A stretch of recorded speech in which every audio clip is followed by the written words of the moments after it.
It was too dark for him to see, that instead of picking up his belt, around him, he looked around, he found the snake. He picked up the snake. And he put it around him. And puts it around him like a belt, he doesn't realize. And the snake, after a while, started to wiggle. He untangled himself and just walked away without hurting him.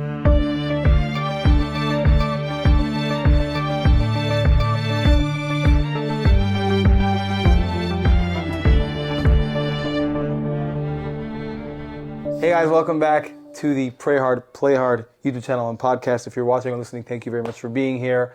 Please drop a like. Smash that like button, and hopefully, For free.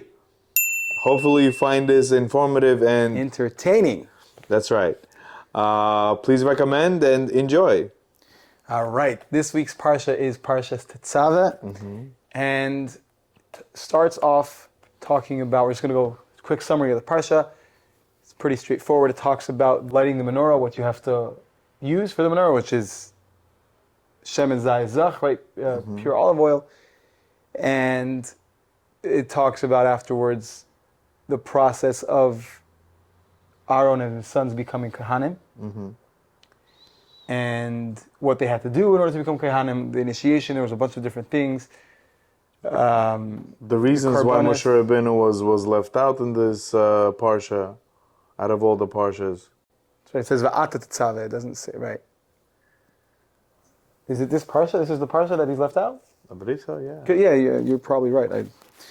Right, that's because he said Mechenina Mesifrecha, right, to erase me. And then it talks about, so they had to bring karbanis, they wore the clothing.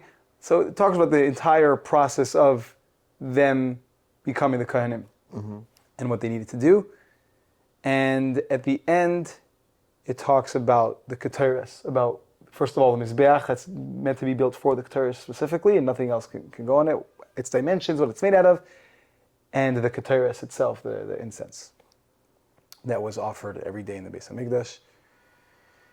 And that's the summary of the Parsha. I might have missed a detail or two, many details, but that's the gist of it.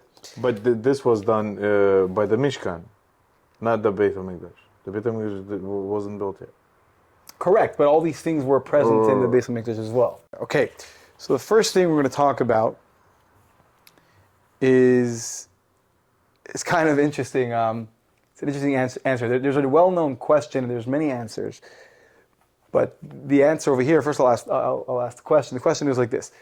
So by Parshas Beha'aleischa, which is much later on, Parshas Bamidbar, so it says Beha'aleischa, and there's two reasons why it says to go up. Why does it say going up when you light the menorah? In our Parsha it says Leha'aleis ner tamid, right, to raise up for an existing flame, for a constant flame. And then Beha'aleis Chasaneris, it also says to go up. So it always says, he always uses a term of rising.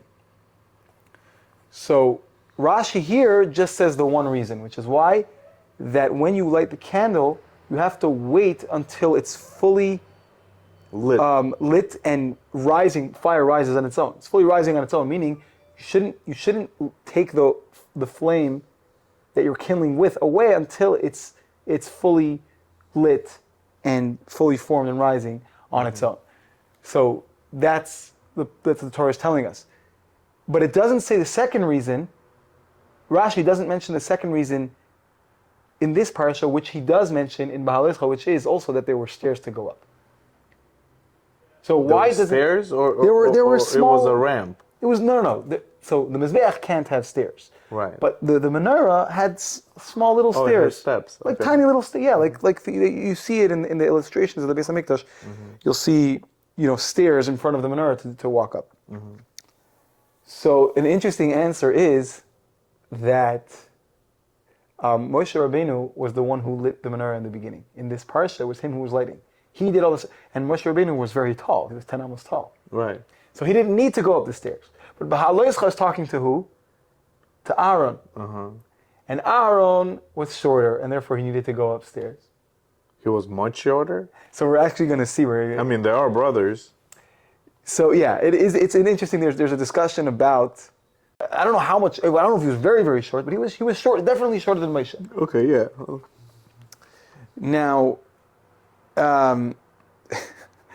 is a very interesting story here, which is a conversation between two people, and it's kind of comical. And I didn't want to come to any conclusions. Just the story is as it is. So Rabbi Tzvi Hirsch of Zidichev asked the Bnei Yissachar. He said that he saw in a machzor, I guess it was a Pesach machzor, a drawing of Moshe and Aaron. Moshe was very tall in the front. Okay. And Aaron was short and stocky, like wide, like okay. right? Okay. So he asked him, was that by like, did he have a source for doing that, or it's just stam? Like he was saying, where did this guy get the idea to draw Moshe and Aaron that way? And he answered him, we know that our Moshe was tall because we know it says he was 10 amas because he actually draped the urias, the curtains and the covering over the Mishkan, and the Mishkan itself was 10 amas tall. Okay. So he had to be able to be tall to do that. So we know he was. It's brought down. He was 10 amas tall. Also, the story of Og right. It says he was 10 amas, right? And we know Aaron was short because he had to go upstairs to go to light the menorah. But Rashi says when it talks about Moshe and Aaron, one time it says who Moshe and Aaron, and then another place it says who Aaron and Moshe, I think. Or him, I don't know the exact words, but it mentions Aaron before Moshe. And what does Rashi say? Rashi says because they were equal. Him shkulim ke'echad. The literal word of shkulim means they weigh the same much. What does it mean they were equal? So what it really means is they were all the same stature, meaning Moshe was not greater than Aaron. Aaron was not greater than Moshe. They were both so great. Spiritually, yeah, right? They were. But he answered that because it says they're weighed equal, it has to be, in order for Aaron to weigh the same as Moshe, he had to be wider. A little He had to be stuck. He was talking about their physical weight. Yeah, and everyone around who heard this had laughed. They thought it was a joke. And the Tzvi Hirsch of Zidichev, who asked the question, said, no, don't laugh. He actually revealed very great secrets of the Torah. Now, I don't know if this means that the illustration was representing something spiritual, or he actually revealed the truth that one was tall and one was short and stocky. But he probably said that for him not to be embarrassed because everybody else laughed. No. Well, first of all, it's a funny joke. Yeah. He was saying, don't think it's a joke. It actually means something. So whatever the case is, it's a very interesting story. You think of Moshe as tall, but you don't think of Aaron as short and stocky. As short and stocky, yeah. You really don't think. But also, it doesn't. I don't know if it means mom is short and stocky. It just means he was a little shorter. He was shorter, and therefore he had to be wider. So who knows? We would have to see the machzor on our own. Yeah. Now the Eben Ezra brings an interesting observation that Aaron actually probably had more sons than is mentioned in the Torah. That in the Midbar, he probably throughout the time he had. So Eben Ezra, he says that he thinks that Aaron had more children, which is just an interesting. Okay. Yeah. And the Ramban says, he just mentions about the clothing of the Kohen Gadol. This Parshah talks about the clothing, right? What they wore, what the Gehanim wore when they served in the Beis Hamikdash and in the Mishkan. That they actually all correspond to different types of kingly clothing, royal clothing, right? The tzitz was like a crown. All the different things you see is actually royalty would wear that stuff. So, Kohen Gadol in that sense was like a king. And Rabbi Yonasan Eipshitz says something very, very interesting. The ephod, which was the apron that the breastplate, the Chesed Mishpat, was on, so we had something called the Urim V'Tumim. The breastplate with the stones, it was like the oracle. It would give it would messages. answer, lahavdil, right? Right. But it would answer, right, with, holy, the divine spirit would answer, What they had was they had a little pocket over here, and they would write a question, and they would put it in the pocket, and then it would all light up. Right. It would have different letters. Exactly. It folded. It was folded in half. Right. And on the inside, yeah. So, and then the letters you would have to put together to figure out what it meant. Yeah. So that's why it was very important that learned people were there to interpret it the right way. Exactly. Now, But he says something very interesting. The Lahavdil, the Goyim had their own version of an ephod, of an apron. Really? Yeah. Now, originally they made it. He says very interestingly that they had, it was created based on astrology. It had different, illustrations on it, different things drawn on it, and it wasn't necessarily something impure. It was neutral, right? It was like basically they used it. They used it to be able to heal certain sicknesses. It was like something spiritual for them, but not unholy. But he said as time went on, they started to use it in unholy ways. They started, kind of using, you could say, like maybe like magic or dark, or impure forces to they wanted to figure out what's going to happen in the future. And now we're talking about the breastplate, or we're talking about no. So they had that. So that's the difference. We're talking about the apron. The apron. They had an apron, and they had on the. It's very interesting. They had something that on the back, there were letters, and they would do some kind of ritual that would give them answers, but it was from the letters on the back. But we had, number one, it wasn't from the ephod itself, it was from the stones, and the stones are things on their own that they shine. And it was from the front, and it was from holiness. So you just see the difference about when they started to try to use this apron that they had for unholy purposes, and with impure forces, so the only way they were able to do it was from behind, which is showing that,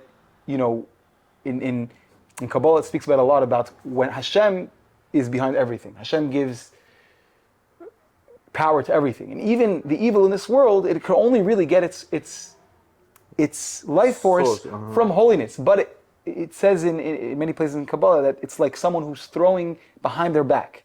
They don't. When you give something to someone you love, you give it to them, you smile at them, you look them in the eyes, you love them. Right. But if you're forced to give something, so to speak, you do it from the... You do it for you, like, I don't want to give it to you, you're reluctant. So Hashem, because there has to be a balance of good and evil, He gives the evil whatever life force is, but it's reluctant, so to speak. So you see the absolute contrast between the Yidden and or between holiness and impurity. So this is another proof that all these, unholy things, magics exist. Again, there's a lot of fakers out there, of course. But there are impure forces, which that's the whole thing. It says about the Jewish people. It's not we choose the more many times difficult path, but the holy path versus just the easy but impure path. Yeah, like you could technically go to some of these places, you hear some crazy things, you don't know if it's true or not. In South America, they do these crazy magic things, but we're not even. No, man, they have whole cities underground that do this. Okay, but what I'm trying to tell you is that whether it's real or not, we would never think of doing that because we're not here for receiving, for taking stuff from this world. We're here for connection to God. I'd rather give up everything and remain. Here I'll tell you an amazing story. There was Shmuel Munkes. He was a very well-known personality in the Lubavitch Hasidic court. Okay. And he actually, I think he was in the time of 3 different Rebbeim, maybe 4 Rebbeim. I don't even remember. But his house once caught on fire. Oh wow! Everyone gets out, right? And he's watching. I don't know if he was there or they called him to whatever. Anyways, he comes and at some point they realize the house is gone. And they're trying to put it, and he stands there and he says, Baruch, he starts saying, Baruch atah, and they think he's about to say, Dayan ha'emes, right? You make a bracha when something bad happens. And he turns around and he says, Shalei asani goy. You didn't make me a non-Jew. So everyone around thought the guy went crazy. His house burns down, he lost everything, he went nuts. But some people who knew him better knew that there was something behind this. So he said, why did you make a bracha Shalei asani goy? So now in those days, Goyim, they a lot of non-Jews, they were worshiping, even if they weren't doing idol worship, they bowed down to crosses, whatever, right? Gotcha. What? So he basically said thank you for creating me the way I am, that I'm not so attached to all these. Exactly. A non-Jew, I guess Could be ripping his hair off his head. no, but it's also in his times. I think that they were probably Christian. They were, so they kissed the cross, they bounced the cross, whatever. They have their statues of, so he said, if I were a non-Jew, then my God will also be burnt in my house. But because I'm a Yid and my God can never be taken away from me, so therefore I haven't lost everything. So even though I've lost all my belongings, my connection to God is never affected. Right. Yeah. So it's that's what it is. It's not that we can't receive. Because as a Yid, we know that everything in this world was given to us by Him. He could easily take it away. He could easily give you tenfold. So if you have emunah, regardless of what happens in this world, no matter how grand and how bad it is, if you have emunah, you know it's coming from Him. So at the end of the day, you can't lose your mind because you know it's coming from Him. Yeah. What it says in Chassidus, and from what I learned in Chassidus, maybe it's a bigger idea in Kabbalah. I don't know. I don't study straight Kabbalah, but it says that when a Yid, when a Jew sins because he has an neshama, that's when the klipot, the evil forces, get the most life force. Because since we possess such a holy neshama, it's a piece of God. So therefore, when we sin, that's a much bigger amount of life force. So therefore, they reward the Jew who sins more than anybody else because you're the commission. Right? You got him. You sold a bigger house. You get the more commission, more percentage, or the percentage is higher, is a bigger amount. And he says, nevertheless, we don't want to choose to sin. We would rather get it straight from holiness, and it might not be as as rewarding because our real reward is a connection with Hashem. It says something so powerful. It says that a Jew, a Yid, niter ken niter vil, upright in front of a Jew never would really knowingly disconnect himself from God. Therefore, you'll see that even when you see a Jew who outwardly doesn't have any connection to Judaism, to Torah, right? He never, he won't even go to Shalom Yom Kippur. He'll eat pork, God forbid, right? If you tell him to renounce his Judaism, it's happened. It's happened in the past. He won't. 99.999% of the time, they gave up their life. They gave up their life. They said, no, I'm not. Why? You haven't lived your life as a Jew. Doesn't matter. At this point, that touches a point where it's like, I cannot disconnect myself from God. And so how do we sin in general? Because we tell ourselves that, no, I'm not really disconnecting from God. So that's what it is. It's not that we knowingly we'd never do it. We just tell ourselves, whatever, I looked at that, piece of cake. The illusion got him, basically. Nothing, it talks about in one of the Parshas Eikev, right? That when there are certain sins that a person, they step on it with their heel, like they make it like it's nothing. Okay. So we do that all on our own level, and we all have our areas where we can improve and, not fool ourselves. Now, Rabbi Yonatan Epstein says something else. The sefer that actually the clothing of the Kohen Gadol was created through Kabbalah, through Sefer Yetzirah. Meaning they fashioned it not out of the actual materials, but spiritually. So what happened to all the gold and the tcheles, the blue wool that they gave for it? So he said, because they went and made the effort, it's not a simple thing to do. So since they went and made the effort to create these clothing from the Sefer Yetzirah, so therefore their reward was the wool and the gold that was given for the making of it. Anyway, it was just an interesting idea that these were actually spiritual clothing. They weren't even really fashioned from physical properties.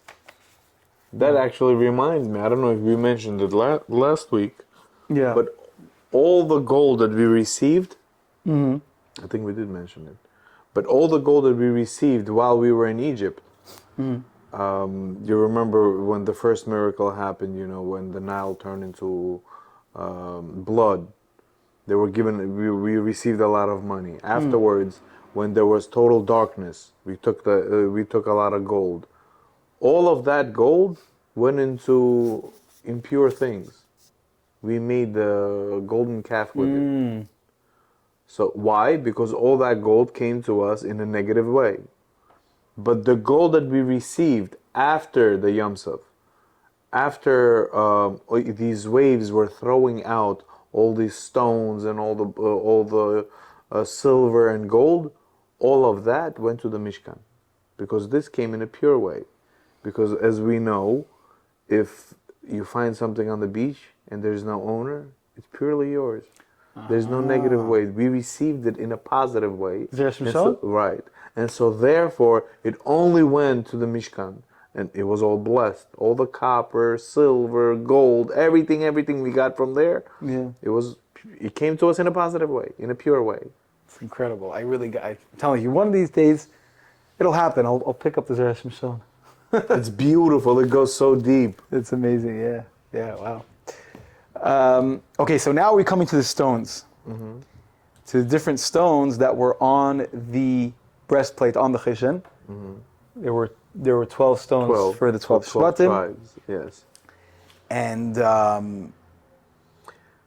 it also talks about the stones that the third Beit HaMikdash is going to be built with. Okay. So there was a huge two different opinions on which stones it will be built with. Say the Parshah, the Midrash.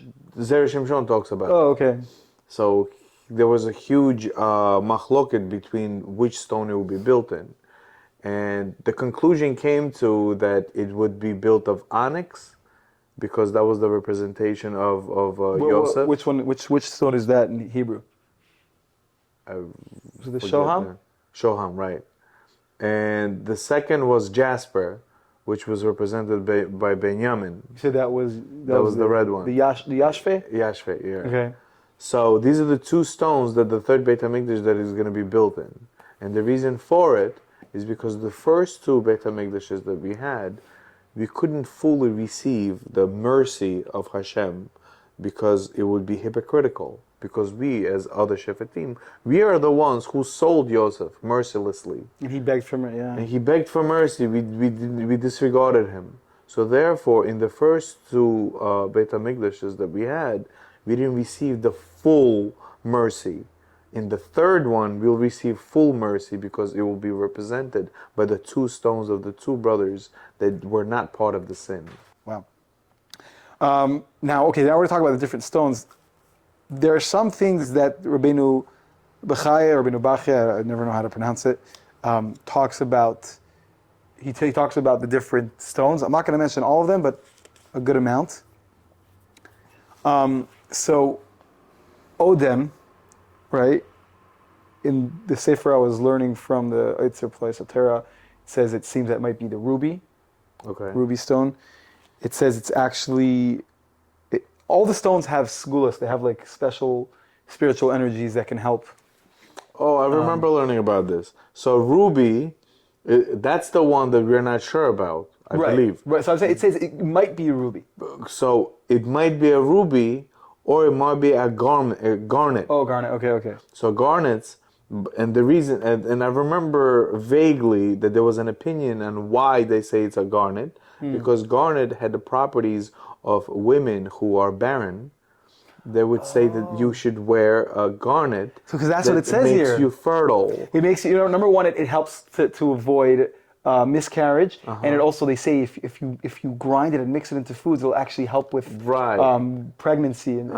So that's very interesting.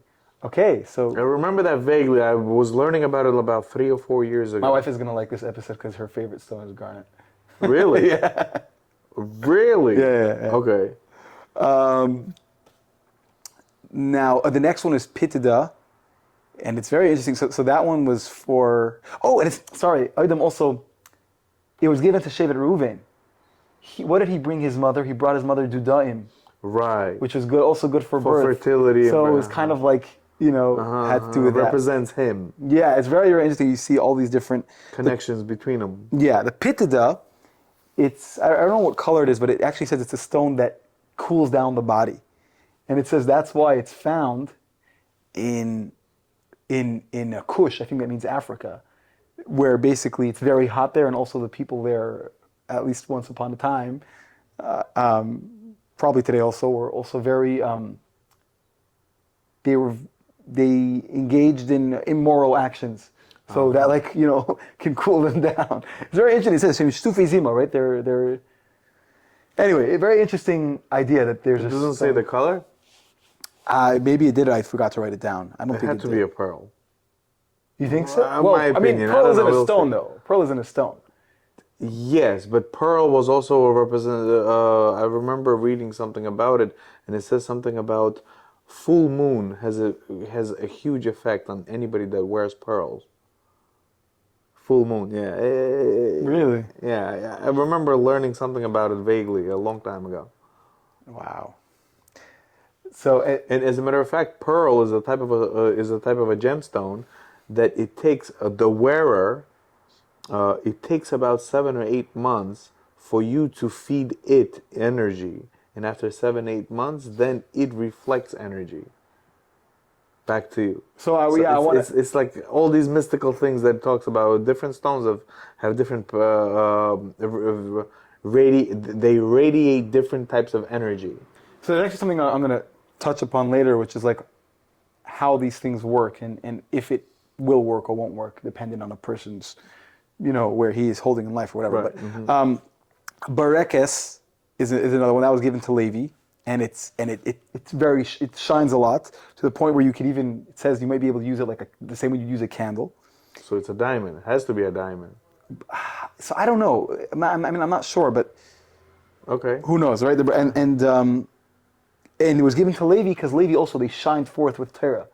So therefore, and also, it says that if you were to grind this stone up and you eat it, it would actually open up the mind and the heart to be able to, to grasp more. And it doesn't say what color the stone was? If it did, I didn't. I think I would have written it down. Okay. Again, this is in the Sefer I learned, so it's not that, I'm sure, people do your research if you want to know about this. Okay, this is pretty cool.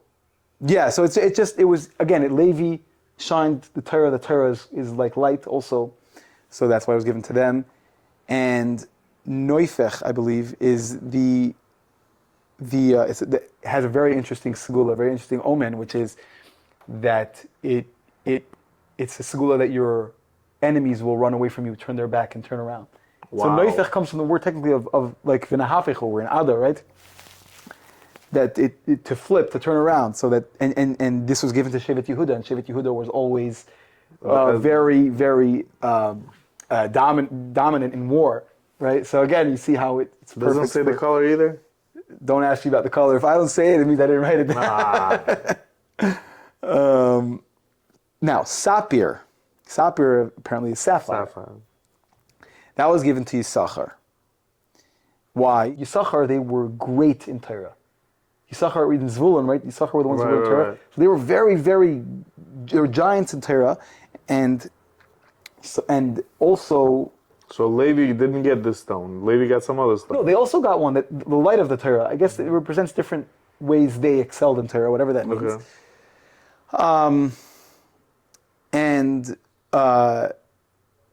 So it says that this stone is good for the eyes, and also it's good for learning Torah. For refuah. It says it's healing for aches and for swelling. Okay. So and also Torah. What does it say? Torah is both Torah Mira Sinai, right? I think it says Torah lights up the eyes, and also it's a refuah. Torah is a refuah, and to the point where the Gemara says if someone has a headache, learn Torah. And just I want to say, we see with many of our great chachamim of the tzaddikim in our that when they got through the most difficult points in their life through learning Torah. I mean, when I think the Rambam, I think he lost his brother, and then he lost a wife at some point, and the entire time the only thing that brought him any comfort was learning Torah. He just dealt. So Torah it really is an incredible healing. A perfect example would be David HaMelech. When he runs away from Shaul HaMelech, when Yonatan tells him run away, this and that. He runs away. He comes to the city of Kohanim, hungry. They feed him, and then he has to run away from there. And where does he run away from there to? To Shiloh. He takes the sword of Goliath, which is a humongous sword, and he comes to Shiloh. And the first thing he does is, who does he go to? Shmuel. And Shmuel sees him and he says, listen, put your sword away. I finally see you. Come, we need to learn. And for all night, for almost 3 days, all they did was learn about how the Beit HaMikdash is supposed to be when it's built. That's all they learned.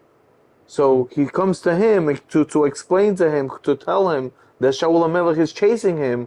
He basically came to complain to him.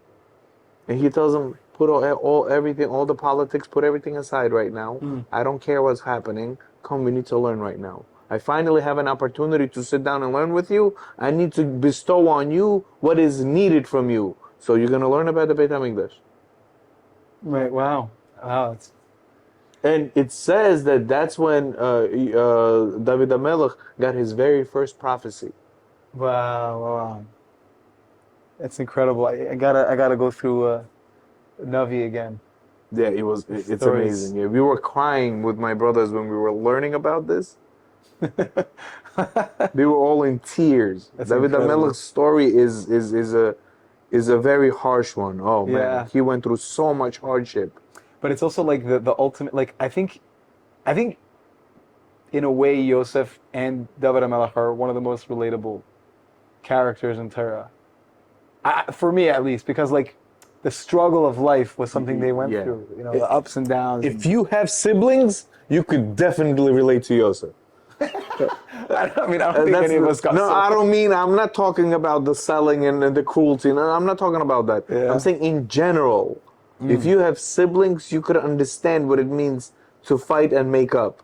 You know what I mean? Yeah, for sure, 100%. Now you have Yahalom. Now, I think in like modern Hebrew, Yahalom means like a diamond. So this might be. I don't know. I really don't know anything about the stones. Personally, I think that even any observation. Like sapphire is probably sapphire, but I'm saying like I haven't done enough research to say that I know what any of these things are. So it's a little elusive, and I'll tell you why I say that. It is what because it is. I know for sure. We know from Avraham Avinu, he had a green stone that was for healing. You know what? So it's crazy. So I just read that the Chassam Sofer used to carry around a green stone. So that stone was for healing. Wow. So I remember that perfectly. So now you're talking about a sapphire being a healing stone. Wait a minute. Are we talking about something else? It could be healing for different things. For different things, Like yeah, already for sure. here we saw one is for fertility, one is for aches and swelling. So yeah. Now, so the Yahalom was it says it's white like money is white. I guess like silver is like on the white side if you're going to give it any color, I guess. And it says that is the sign for the wealth of Zevulun. Zevulun were very successful. They were the ones who would, go travel and would do a lot of business. Right. And it's something very interesting. It says that the skula that it has an effect on people. It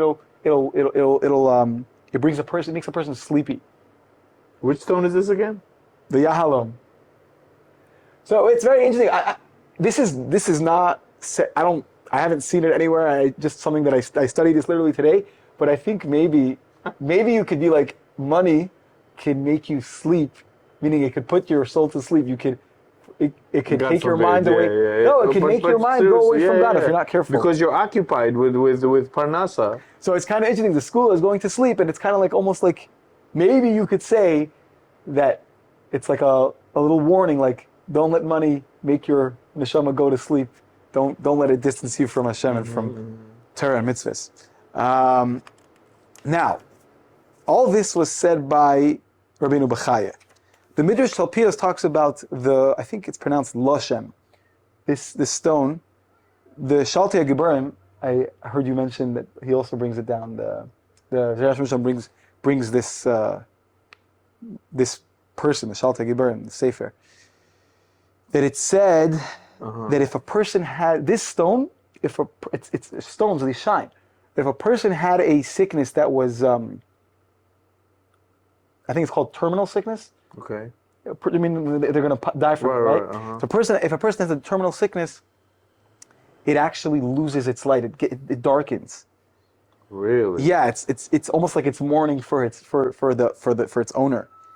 And then once it goes to another person who's healthy, it once again starts to shine. Then that has to be a pearl.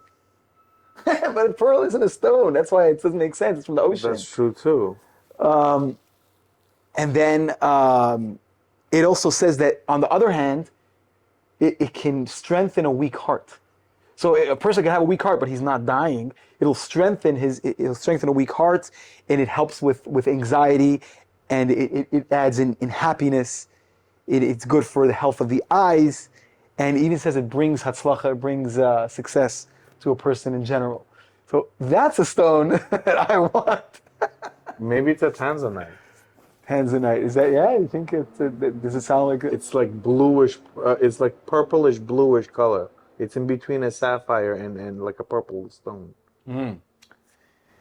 Interesting. Oh, so now Reinu Bachaya says, though, it's almost like a disclaimer. He says the thing about these stones is that it requires purity. Meaning, if a person is involved in impure things, not only will this not help him, it could be that it will make it worse, because these are spiritual energies, and the stone spiritual energies are drawn towards purity, not impurity. So it's a very interesting thing that there's like a clause here. It's like, don't rely, like you have to, a pure person will be able to benefit from these things. Now the Clay Paz, this is another sefer, says that all of the stones in Eretz Yisrael have some kind of segula, have some kind of omen, have some spiritual energy. And when Mashiach comes, it's going to be revealed. And that's why they're actually called Avnei Chefetz, they're called stones of desire. They're not called just precious stones, because they actually can bring a person the desire they want. The different stones can allow a person to have the desires they want. Obviously, obviously kosher desires, but yeah. You know, we are not the only culture that believes in all this. Oh, for sure not. I mean, Indians, like Hinduism, they strongly believe in the power of the gemstones. Well, I mean, they have Avodah Zarah. I mean, they're... Yeah, but it's the opposite. It's the impure forces. But just like you said, all of these things could be used in impure ways.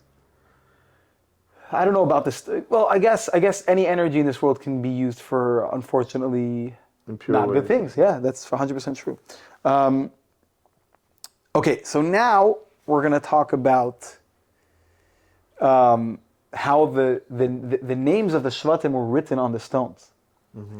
So in Maseches Gitin and in Maseches Seita, two different Masechtas in the Gemara, it says that Moshe Rabbeinu wrote with ink on the stones, and then he put the shamir worm. Shamir worm was a worm, very, very interesting. No solid stone could stand in its way. So that's actually how they cut the stones. We mentioned it last week. That's how they cut the stones for the Beis HaMikdash, because you weren't allowed to use any metal when it came to building the Beis HaMikdash. It had to be done in a quiet way. There was supposed to be no banging of any metal. Right, and in a peaceful way also. So he says that he wrote the letters with ink, and then he put the shamir on top of it, and the shamir carved it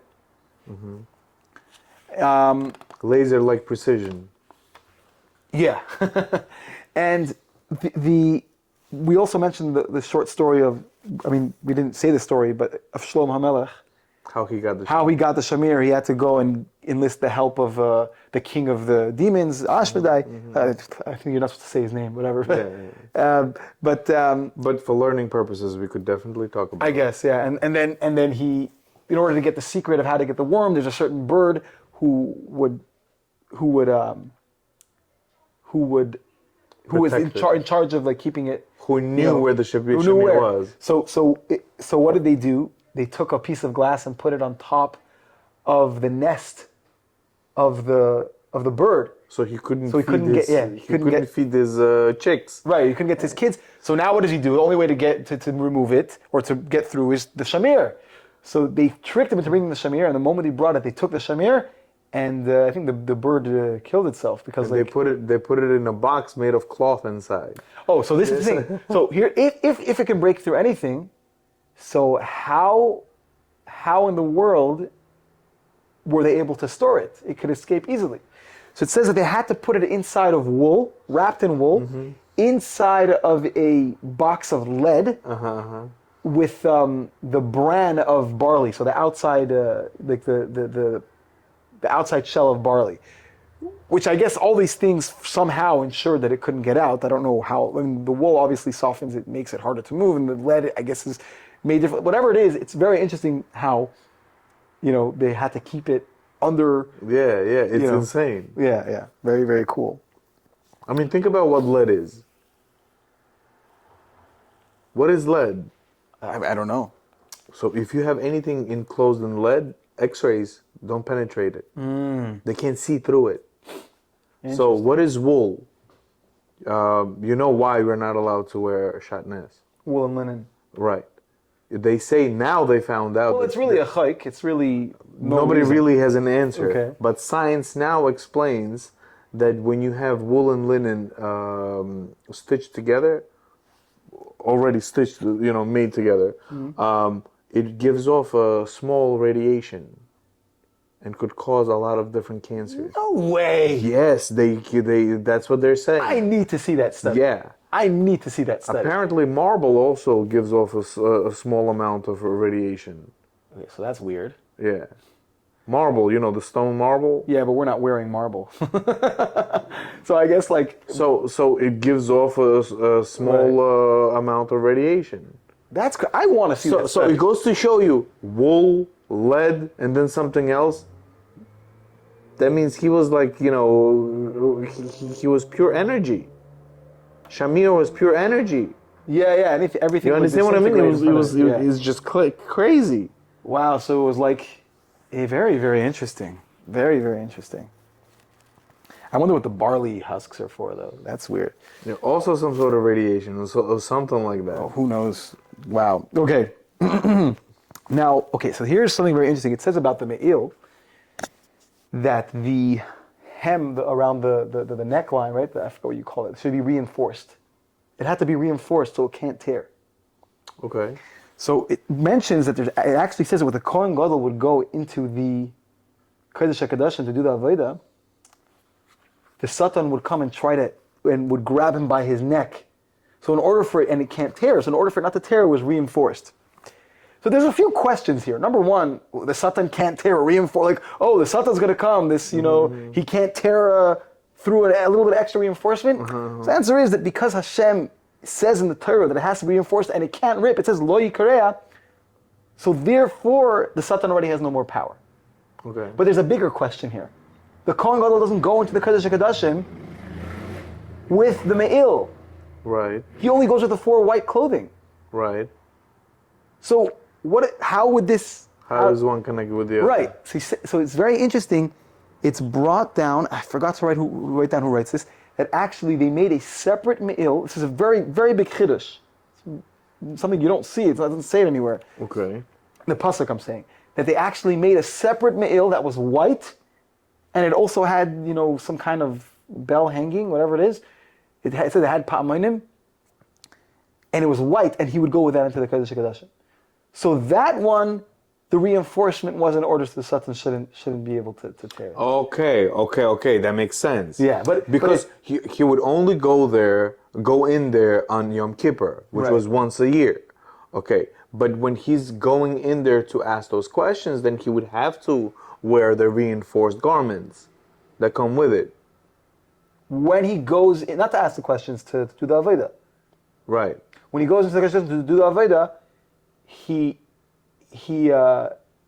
I'm saying he would need the reinforced me'il. But it wasn't colored and didn't have gold in it, because the whole reason why he doesn't go into the Kodesh HaKadoshim with gold is because not to remind of the Chet HaEgel, which was made out of gold. I don't think he had. He only went into Kodesh HaKadoshim Once a year. That was it. No He exception. did go once a year, but he wouldn't go in with the extra clothing the Kohen Gadol wore. Of course he can. Because that's what I'm saying. So this me'il... It's not allowed, So it seems that he went in with the fifth layer of clothing. According to this Chiddush, he went with the fifth layer of clothing, but it was white. Okay. And it was made out of bad, made out of cotton, and not out of... Linen. Yeah, whatever, I forget. Yeah, and it wasn't made out of the gold and the other Right, things. because Hashem doesn't want gold on that day. Exactly. Gold reminds him of the sin we committed with the golden calf. Yeah, right. so that answers the question. He had a me'il that was reinforced for that purpose, but it was white. Mm-hmm. It's very interesting because it's like the spiritual and the physical meeting up, and the day of a crazy battle. Yeah. But basically, at the end of the day, it says basically Hashem forbids the Satan to meddle. Meddle in that thing. Mm-hmm. He meddle in our Day of Atonement. Now, Reb Chaim Palaji writes that there was the one who I didn't see the name of the author of this book he's about to mention, but the author of the Shevet Musar. There's an interesting story with him. Mm-hmm. That he got up in the middle of the night to learn, and as is customary, he wanted to put on a belt. When you learn, when you daven, you put on a... Yeah, okay. Yeah, and it was too dark for him to see, that instead of picking up his belt, around him, he looked around, he found the snake. He picked up the snake. And he put it around him. And he put it, we're mentioning the story because it's loosely, there was a belt as part of the clothing of the Kohanim, so the Sefer brought down the story. I thought it was very interesting. He picks up this snake and puts it around him like a belt. He doesn't realize. And the snake, after a while, started to wiggle. He untangled himself and just walked away without hurting him. Okay. So it was a miracle that this snake didn't do anything to him. And that's because, obviously, what a holy man he was. And it says, actually, that afterwards... Well, I'm guessing his name was Eliyahu. I'm saying his first name was Eliyahu because it says... People say that because of this story, he wrote the Sefer Ezer Eliyahu. Ezer means to gird. Right, when we say the bracha in the morning, Ozer Yishal B'Gvura, Hashem girds us with strength. To gird, to fortify, so that the fortification, the girding of Eliyahu. It's like, it was that sefer was in tribute and thanks to the miracle that Hashem made for him. It was an interesting story. Someone, I think I actually heard a story of a chassid who did the same thing happened to him. He just looked around for a guard, something to wrap around for a gartel, and it happened to be a snake. And after he was done davening, the snake slithered away.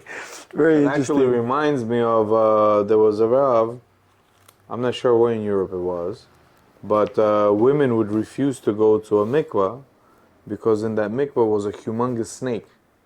And everybody that would dip into the mikvah would get bitten by a snake. And so they came to the elder men and to all the Ravs, to the Kotel, I believe. And they're asking, what are we supposed to do? Women want to go. And then one of the big Ravs got up and he said, you know what? I don't believe it. I think that all the people that are trying to go there are very sinful people. In other words, it's not the snake that kills the person, it's the sin that kills a person. Well, that's what happened in the Midbar. And so he wanted to prove it to them. They didn't believe it. So he went in there. He went into the mikvah, he came out, and the snake wrapped around his leg, bit him, and died itself. And he came back with the snake on his foot to show them that, look, it's not the snake died. Right, it's not the snake that kills the people, it's the sin that kills the people. That's the... I don't know how this relates, but for some reason I remember that. Yeah, snake. Okay, now the last thing we're going to bring is from the Rebbe. It's a short thing. It's a chiddush the Rebbe is bringing over here. Very interesting. It says in Maseches Menachos in the Gemara that a kohen whoever served for, God forbid, Avodah Zarah, he's not allowed to serve in the Beis Hamikdash. Okay. Which makes sense. Yeah. You can't serve in Hashem's holy place when you serve the Avodah Zarah. Not you, God forbid, but anyone, Mm-hmm. So the question is, Aaron, even though of course he did it for the right reasons, why did he go and help them with doing the Egel Azav? He didn't want them to actually worship the golden calf, but he built the Mizbeach in order to stall for time. So he took his time. He did it so that hoping that Moshe Rabbeinu would come down. But at the end of the day, he was involved in some way with Avodah Zarah. So how could he not be Kohen Gadol? But the only one that knows his intentions is Hashem. So first of all, how can you disprove that? Is the question. We obviously know that Aaron HaKohen would never do 100% did it for the highest reasons possible. So it's not a question of Aaron's character. Like we said before, he was just as great as Moshe Rabbeinu. But at the end of the day, halachically, he was involved. How do you get around the halacha? So the Rebbe says, very simple. The halacha, it says that he became a kohen after, he was not a kohen before. Right. It says clearly in the pasuk that he became a kohen after the whole process of the Mishkan. So therefore, a kohen could only becomes puzzle by serving Avodah Zarah or being involved in it, if he's a kohen. But Aaron HaKohen, he was never a kohen before. A kohen yet. So therefore, it didn't apply. From when he became a kohen, he never was involved in Avodah Zarah. So therefore, his status of kohen, of being a kohen, didn't exist at the time when he. Okay, get so therefore, there was no problem. That's what he says. Anyway, there is so much more in the parsha. It's like I'm getting excited because I was just skimming through. There's every parsha, including this parsha, is filled with secrets and filled with incredible treasures. So don't just stop here. Please, after you watch this, if you got to the end, first of all, you're a legend. Go and read up some read up some more. Really do it. It's Torah, like we said it earlier. Torah is healing. It brings so much simcha. It brings so much joy into your life. Please do it. Thank you for being here. I appreciate you watching us. Thank you very much for your time. And hopefully you found this informative and entertaining. Smash that like button. It's free. And we will definitely see you next week. Good Shabbos. Happy Purim. This is the last episode before Purim. That's right. Happy Purim. Have a very joyful Purim. Have fun. And hopefully it will be meaningful. And make a kula. That's a somersault. Yes. Shabbos. Good Shabbos.